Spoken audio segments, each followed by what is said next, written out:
Bom dia, meu nome é Manuela Rambo Meu marido é Leite. e hoje a gente vai abordar algumas políticas de fim da vida. Entre elas, a distanásia, a mistanásia, a ortotanásia e a sedação paliativa. A gente resolveu abordar sobre esse tema porque a eutanásia é muito debatida, é muito polêmica. Esses outros critérios são muitas vezes esquecidos e eles também, alguns infelizmente acontecem no cenário nacional e outros são muito importantes para manter uma morte digna do paciente. A gente vai ter três assuntos a serem abordados nessa apresentação. Uma primeira introdução sobre os cuidados paliativos. Segundamente, a gente vai definir alguns conceitos que são abordados no título do projeto.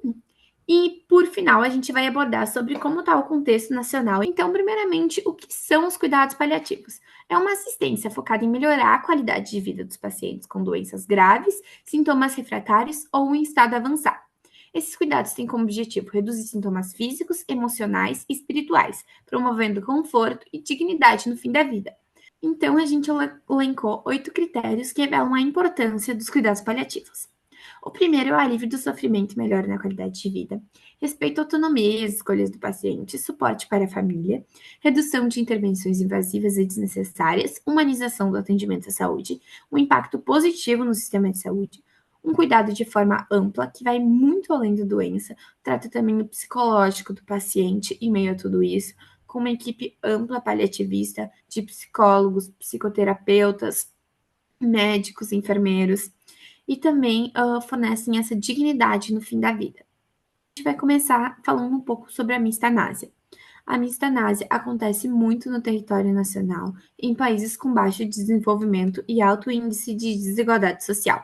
Ela também é chamada de eutanásia social e refere-se à morte de pessoas devido a fatores sociais, econômicos e estruturais, como a pobreza extrema, a falta de acesso à saúde e a desigualdade social.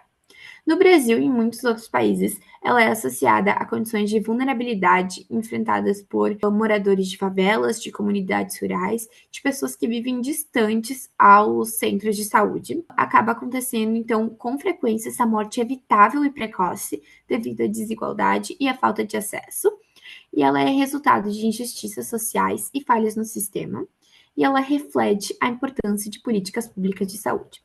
No Brasil, ela é amplamente discutida no SUS, porque apesar de sua grande importância, ele enfrenta sobrecarga e também problemas de financiamento.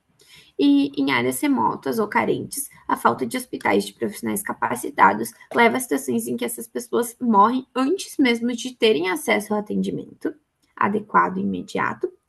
E, além disso, trata também questões como a violência urbana, a insegurança alimentar, que contribuem para um cenário onde a qualidade de vida das populações é extremamente reduzida. Como a gente sabe, o Brasil é um país extremamente desigual, com uma grande área de extensão, que não promove uma equidade de atendimento entre os pacientes. Então, no contexto global, de países com menos recursos e altos índices de desigualdade, a mistanásia ocorre de forma semelhante.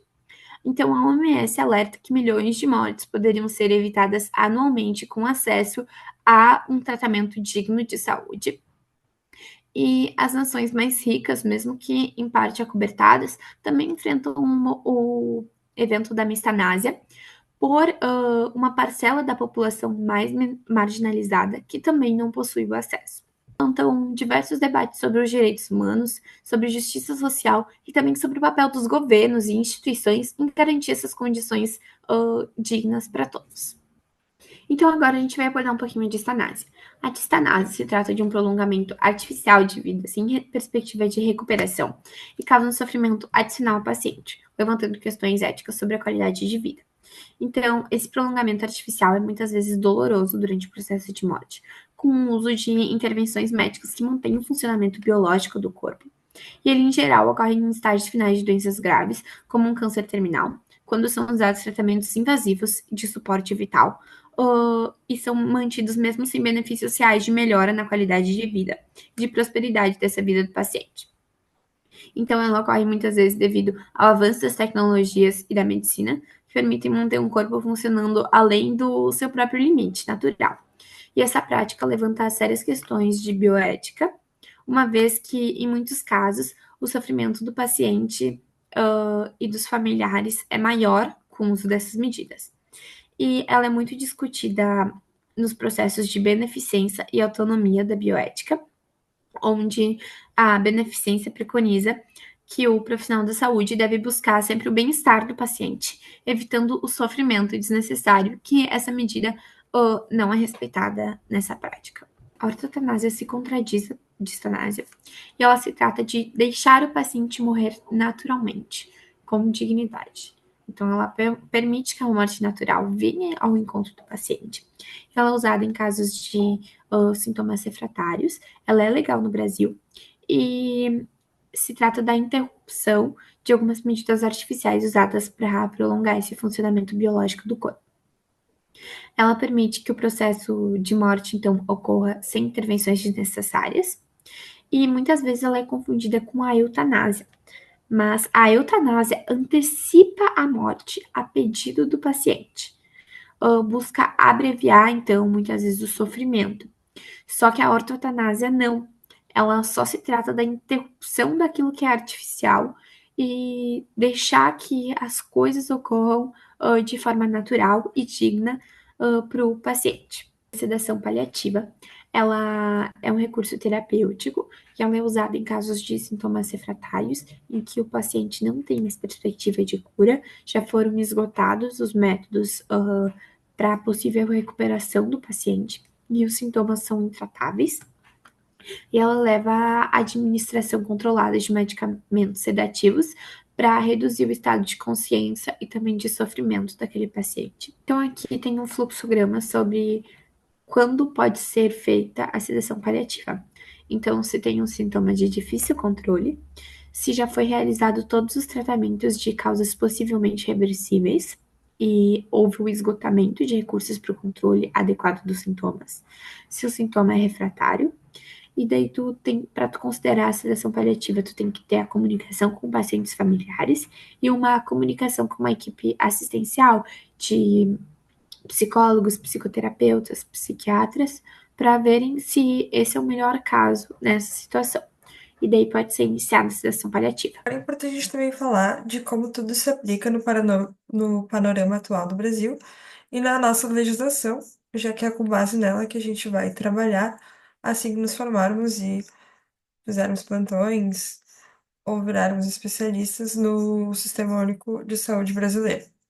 Bom, então primeiro eu queria falar da necessidade dos cuidados paliativos, não só no Brasil, mas também mundial, que é uma necessidade que vem crescendo, tanto pela prolongação da vida, pela estimativa de vida estar crescendo, pela melhoria das qualidades de tratamento e também da medicina em si, dos equipamentos, o que permite um maior tratamento das doenças, mas nem sempre se vê o paciente como um todo e acaba querendo prolongar uma doença incurável, que às vezes é muito uma coisa que a gente, mesmo como estudante, se interessa na pesquisa, mas não vê que isso só prolonga um sofrimento que já não tem uma perspectiva de melhora. Então, pela Organização Mundial da Saúde, 40 milhões de pessoas precisam de cuidados paliativos a cada ano, e esse número cresce cada ano, como a gente pode ver aqui. Nesse gráfico que eu trouxe, é um artigo de revisão feito aqui em Porto Alegre pela revista de Associação Médica Brasileira. Ele foi utilizado dados de Porto Alegre e foi ampliado para o território nacional, então ele trabalha com médias estimativas. Eles estimaram que em 2020, 57,5% das mortes, que dá um total de 765 mil das pessoas que morreram no Brasil, poderiam ter recebido cuidados paliativos, o que não é uma realidade, sendo que a gente só tem, para cada 1 milhão de habitantes do Brasil, 20 a 25 médicos paliativistas, uma equipe de enfermeiros que vai de 10 a 12 mil em 2020, o que claramente não atende às demandas que a gente precisa. Como a gente pode ver nessa tabela que o estudo traz, que em 2040 a gente precisaria que esse número crescesse em 1.000 médicos, seguindo essa mesma proporção, mas não é o que a gente vê que ocorre no cenário atual. Não é o panorama que a gente vê no Brasil, como a gente pode ver aqui, para esse estudo que eu trouxe da revista Tempo. Ela traz que a falta de acesso à saúde mata 5 vezes mais do que a Covid no Brasil. Em um estudo feito em Minas Gerais, eles estipularam que durante o auge da pandemia, em 2021, morreram em média 90 mil pessoas por mortes evitáveis, e apenas não, mas um número consideravelmente inferior, 18 mil morreram devido ao coronavírus, que a gente considerou uma pandemia, mas a gente não vê essa pandemia silenciosa. E no final desse artigo eles trazem um número interessante, que, segundo o Conselho Nacional de Justiça no Brasil, uma ação, um julgamento, ele demora em média até 8 meses para ser encerrada e, enfim, o seu a sua decisão ser cumprida. E isso é muitas vezes o que acontece no Brasil. As famílias, às vezes desesperadas, elas entram com ações judiciais contra o Sistema Único de Saúde, o SUS, para tentar receber um atendimento. Muitas vezes são doenças difíceis, essas doenças terminais, às vezes com tratamentos muito caros.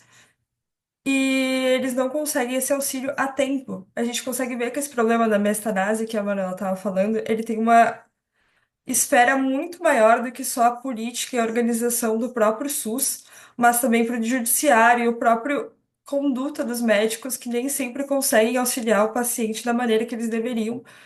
E quanto à legislação, por fim, como a Manu já estava falando e eu quis trazer os dados, não tem nada na legislação brasileira que impeça a ortotanásia. E o Conselho Federal de Medicina aprova, tem as resoluções 1805 e 1995, que falam que é permitido ao médico desligar aparelhos vitais de pacientes em estado terminal. Mas acima disso, tem que ser respeitada a vontade da pessoa, que no caso de estado vegetativo vai ser transferida para o seu representante legal. Então, aqui é importante reforçar mais uma vez que acima da decisão do médico está a autonomia do paciente, ou dos familiares, no caso, que, conhecendo as particularidades e a individualidade do paciente, precisam tomar essa decisão. Quanto à eutanásia, por fim, o Código Brasileiro não trata sobre ela.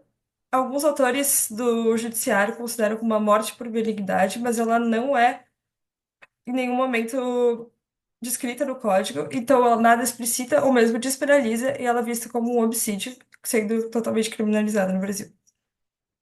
Então, a nossa conclusão é que o cuidado paliativo ele vem ganhando força no mundo e ele tem uma necessidade gigantesca, como aquele dado que eu trouxe antes, 20 milhões a cada ano. E ele tem esse objetivo que a gente trouxe no começo do trabalho, de trazer uma maior dignidade ao final da vida, principalmente. Mas o Brasil ele continua atrás nessa tendência, precando mesmo em atender pacientes com mortes evitáveis por um problema de ordem multidisciplinar